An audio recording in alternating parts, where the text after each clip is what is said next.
My mother abandoned us, leaving me to care for my brother on my own. I need to give her my kidney to survive as my brother begs me to save her. Guys, I'm 29 and in a poor situation. I need some outside counsel. I feel responsible to give my mother, 52, a kidney, but I don't want to disrupt the equilibrium of my family by saying no. We found out last month that my mother's kidneys are failing. She needs a donation soon away, or she will have to start dialysis, which is not ideal in the long run. They tested me and my brother Ezra 21M, and to their astonishment, I am the best match for my mother's 2 children, while Ezra is not. There is too much pressure to give. Ezra can't wait for me to do it because he believes it will help him forgive his mother and mend our family. He does not realize that I do not wish to heal anything. I didn't leave. I wasn't the one who put drugs over my family. I feel slapped in the face when he wants me to save the mother he barely knew at the expense of his sister, who raised him. My father, 54M, is not putting pressure on me, but I can see optimism in his eyes. He says he will support me no matter what I do, but it is evident that he wants me to do it. I feel horrible when he thinks about reuniting with his happy family. Mom hasn't asked me explicitly for the kidney yet, but I can sense it in the air whenever I see her. I want to yell at her and ask where her concern was when I was 13 and taking care of her child. Some ways, knowing that I am in control of her life makes me feel extremely strong. There's more to me than you realize because you probably believe I'm a mean girl. My mother abandoned us when I was 13 and my brother was 16 years ago. She did drugs and one day simply vanished, leaving us with our father. Dad did his best, but he had to work long hours to provide us with food and shelter. Ezra's father was constantly working, so I had to raise him. I made sure he ate, helped him with his homework, and tried to explain why his mother was no longer present when he was 13. It was terrible. A lot. I didn't get to be a child because I was too busy becoming a mother. I'm upset because my mother abandoned us. My father isn't present enough. Ezra relies heavily on me, and I can't change anything. As I struggled to figure out how to cook 2 dinners from a package of mac and cheese, I noticed that other children had regular childhoods. Ezra had it better. That is what I made certain of. My desire was for him to have a regular life, even if it meant I couldn't. When my father and I were worried out about bills, I lied to him about why we couldn't afford some items. I also covered my own tears so that I could wipe his. Our childhoods were increasingly distinct as we grew older. Ezra spent his time playing games and socializing with his buddies. I was being a little too mature to do any of those things. As a result, we grew apart, and the situation worsened with time. I realize now that Dad did his best. But I felt as if both of my parents had abandoned me at that moment. It ached, even. Though I understood he had to choose between being present and ensuring we didn't go hungry. During my teens and early 20s, I was a wreck. I had too much fun, made poor decisions, and turned people down. It took years of treatment to begin getting rid of all of this crap. Things began to improve after I met my spouse, 31M. He has been incredibly understanding and patient. However, memories of the past surfaced for him as well. I went insane when he first announced he wanted to have children. Having to care about a child brought all of my old concerns back to me. I had to go to therapy for 2 years before I felt comfortable trying to have a baby. This has been going on for 6 months. This is when my mother returned. She just arrived early at my father's house. My father welcomed her and immediately away, and then invited Ezra and me in for a family discussion, the way my mother appeared. Like a stranger. To make things right, she claimed she was clean. I had my doubts, but Ezra was all in. He found it simpler to forgive her because he doesn't remember the worst of her behavior while high. I was present during it. I lived in misery with my mother. Despite this, my father insisted on giving her a chance, which irritated me. He seemed to desire to reconnect with the woman he used to adore. But I didn't stay for their family gathering. Before I went, I didn't say anything to my mother. My mother has been trying to contact us throughout the last few months, while I've been living with my father again. She did nothing wrong, found a job, and seemed to regret her actions. However, it is too late for me. Even though I've been courteous to her, I no longer consider her my mother. That foolish idiot Ezra was overjoyed that she was returned. He frequently discusses how fantastic it is to have a mother again and the pleasant things they do together. I want to scream. He appears to have forgotten everything I accomplished for him and what we went through. I tried to focus on my own life and not worry, then boom. The doctor told us what was wrong with my mother. Ezra and my father were crying, and I wished I was not in that hospital room. Yes, Ezra was ready to be a donor after the doctor informed him about the risks of dialysis and the long list of individuals waiting for a transplant, which my mother would have to join. I agreed with his decision, but when he went to be checked for compatibility, he brought me with him. And it turned out I was right. I stormed out of the hospital and refused to sign the form to give my organs. Why do I have to sign it? Right now, my father and brother are telling me that I have a hard heart and cannot forgive. They don't care about me instead. They support my mother. My hubby has been excellent the entire time. He says he would always be there for me, but I can see he is terrified. He is concerned about the risks of the procedure and how they may influence our hopes to have a child. Plus, he understands how hard I've worked in treatment and doesn't want this to keep me from making further progress. Worse, my 50-year-old aunt, who is my mother's sister, phoned me tonight. She also doesn't forgive my mother for abandoning everyone, and what she told me was some form of retaliation. It turns out that Mum did not simply abandon us because she was high on drugs. She lied to her father about being with a married man and became pregnant. She utilized her drug addiction as a reason to leave us permanently. She left to have her baby and start a new life. Discovering this has ripped all the previous wounds wide open. I have no idea how it turned out or why she returned. Mom not only abandoned us, but she did so even though she had the option of staying. There's a half-sibling of mine who I may never meet. I haven't informed my other family members about this yet. I still don't know what to think of it. It's driving me insane to know this secret and all, the worry about the kidney. I've been awake all night, reflecting on how horrible my life had become and wondering if I'd missed any warning signs. Every sacrifice I made and every moment of my youth I gave up makes me reflect. When I consider what I now know about why my mother actually departed. Anything new that Ezra does not know about. He constantly urging me that I should donate a kidney since it is the proper thing to do and will make things better. But all I can think about is how he spent his youth while I was busy caring for him.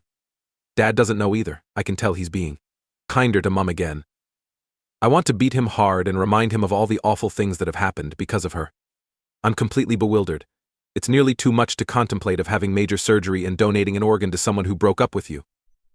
I consider the hazards and how they could affect my chances of becoming pregnant. What have I already sacrificed for this family? My youth, the opportunity to be a regular kid, and my safety.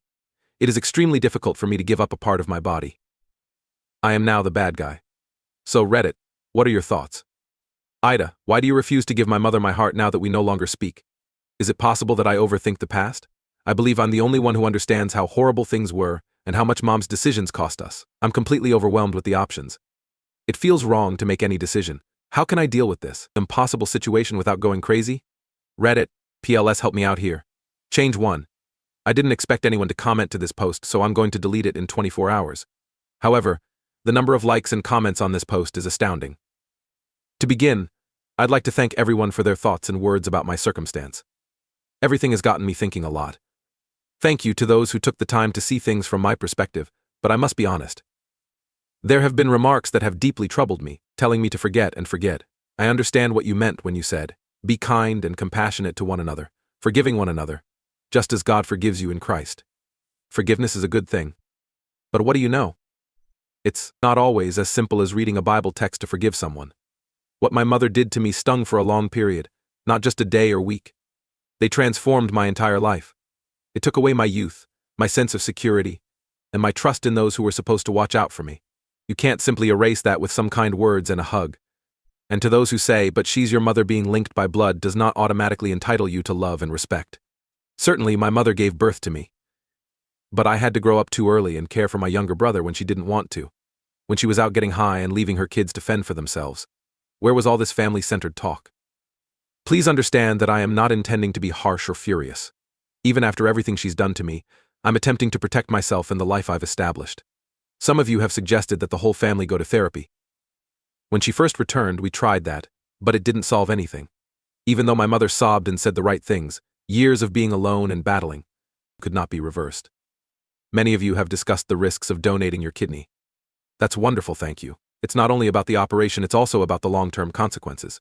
What if my health concerns prevent me from having children? What if I live longer and need that kidney? Should I give up my health and possibly even my future for someone who didn't think twice about abandoning me? All of this has been discussed with my husband.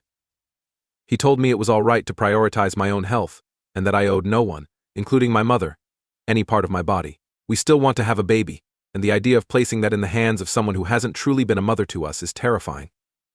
It is too much. My family is still experiencing a lot of stress. Ezra has been sending me a lot of texts, some of which are angry, some of which make me feel guilty. At one point he even declared if I let Mum die, I'm better than she was when she left us, to be honest. That hurt. Dad has become more quiet, but I can still hear the pain in his voice whenever we speak. It's as if they've forgotten what we went through and what I went through. Then there's my mother. The brave woman eventually mustered the courage to phone me. It went to voicemail. That was her words. It was difficult to hear, she told me, through sobs, that she knows she doesn't deserve my support but is frightened of death. While I wanted to console her, a larger part of me remembered how many times her decisions had left me afraid and alone. I have yet to tell anyone what my aunt told me about my mother's infidelity and the baby she gave up. Every time I want to discuss it, I can image Dad's expression and how it would disrupt Ezra's new bond with Mom. But keeping this a secret makes me sick. I feel like I have to protect her all over again and accept responsibility for her faults. I understand that this report makes me appear nasty and unforgiving. I might be. I'm also exhausted. Hired to be a strong person who must make sacrifices, I want to prioritize myself for once and not feel awful about it. That's where I am currently. It's still torn and painful. I'm still unsure what to do. But I'm trying to hold my ground and prioritize my health and happiness. No matter if it means being the antagonist in everyone else's story. Thank you one more for listening, Reddit. Even if I'm not sure what to do yet, knowing that there are individuals who understand, even if only a little, is quite comforting. Change 2. Hello, Reddit. Even though it has only been 2 days, I am back with another report. Things are considerably worse now. You may recall that I mentioned Ezra was messing up my phone. Okay, he didn't think texting was enough. He arrived at my flat without notifying me yesterday. While my spouse worked on projects at home for work, I was working. My husband says Ezra broke into our home.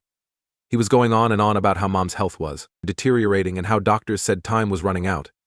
He inquired as to my whereabouts and stated that if necessary he would pull me to the hospital alone. He attempted to calm Ezra down, bless his heart. He claimed that was not the proper way to handle things because I was at work. But Ezra would not have it. He claimed my spouse was poisoning me against my mother and turning me against my family. When things heated up, Ezra punched my husband with his fist. My husband luckily avoided it, but he had to physically restrain Ezra so that he didn't wreck the flat while searching for me. Someone in our area contacted the cops because things had become so terrible. When I arrived home, the cops were leaving. Ezra had smacked my husband in the jaw, resulting in a bruise. Our living room appeared to have been battered by a storm. I was shocked. This is not the brother I raised. This was not the child I had given up everything for. The artwork appeared to have been created by a stranger, and a harsh one at that. When I phoned Ezra, I tried to make him see reason. I did not instruct him how to act in this way. This was a mistake. He grabbed the phone and screamed at me immediately away. Among other things, he called me insults and said I was selfish and unconcerned about my family. Following that, he said something I'll never forget. I will never forgive you if your mother dies because of you. I will never love you again, just as you are letting her die. I hung up. I was having difficulty breathing. It felt like all of my darkest nightmares were coming true. I raised my brother and believed he would always be there for me, but my brother preferred Mom over me. I cried. I broke down and cried so hard that I couldn't breathe. My spouse was there for me, but I could sense he was also afraid. We are falling apart as a result of this entire situation. It got even worse when my father called this morning. He seemed to have received a distorted description of what occurred at our place from Ezra. Dad now believes I hooked up my husband with Ezra and am the one causing all of this turmoil. He was so cruel as to tell me that none of this would happen if I just stopped being stubborn and donated my kidney. I gave up. I told him everything. Because it wasn't only the drugs Mom had an affair and abandoned the baby. She also decided to leave us. I informed him that I'd kept this secret to protect my mother, even after everything. I told him I had always been angry at him. This was also his fault. The opposite end of the queue appeared to be silent for an extended period of time. Then I heard somebody weep. I guess I've seen my father cry maybe twice in my life. He was having an awful time. He apologized. He said he didn't know. He stated that he should have been there more. I felt horrible. When I attempted to defend myself, I heard him again. But I was also happy in some sense. I finally had someone else handle the weight I'd been carrying my entire life. Ezra texted me a lot after we hung up. His father had called to tell him everything.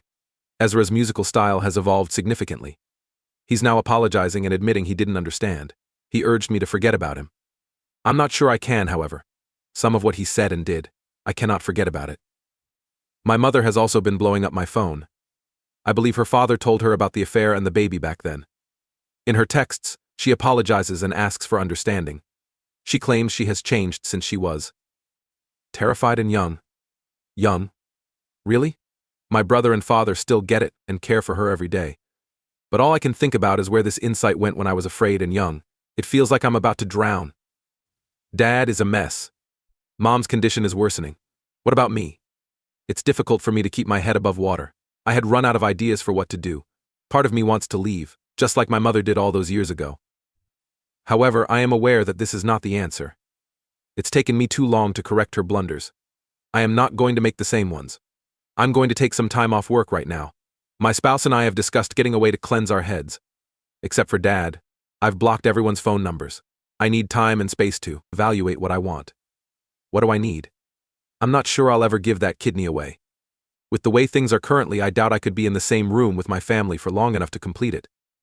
That is the current condition of things. There are disagreements in my family, and my brother revealed a side of himself that I had no idea existed. I'm not sure how to remedy this problem, or whether it's even worth a try. Thank you for reading, Reddit. I'm not sure whether I'll blog again. I might even delete the first post, but for now I need to focus on getting healthy for myself and my mother. Last updated. Hello, Reddit. Not much time has passed since my last post, yet a lot has transpired. 3 months after the surgery, I'm writing from home. You read that correctly. My mother got a kidney from me. I realize this may surprise some of you, because I was so certain I wouldn't do it before. You can trust me. I'm still thinking about it. I'd like to make one thing clear: I selected this. No one pushed me to do it. Nor my father, nor Ezra, not even my mother. Since my last posting, my spouse and I took the time away I mentioned earlier. We stayed in a cottage in the woods with no cell coverage or internet. The woods, ourselves, and plenty of time to reflect. Getting away from the chaos allowed me to think more clearly. But I knew, because I continued to have awful dreams. I could never forgive myself if I didn't try to help. The prospect of my mother dying weighs on my mind. It was too much to handle. I realized I wasn't just angry at my mother, I was angry at everything that was wrong with the world. It wounded me more than anyone else to hold on to my rage.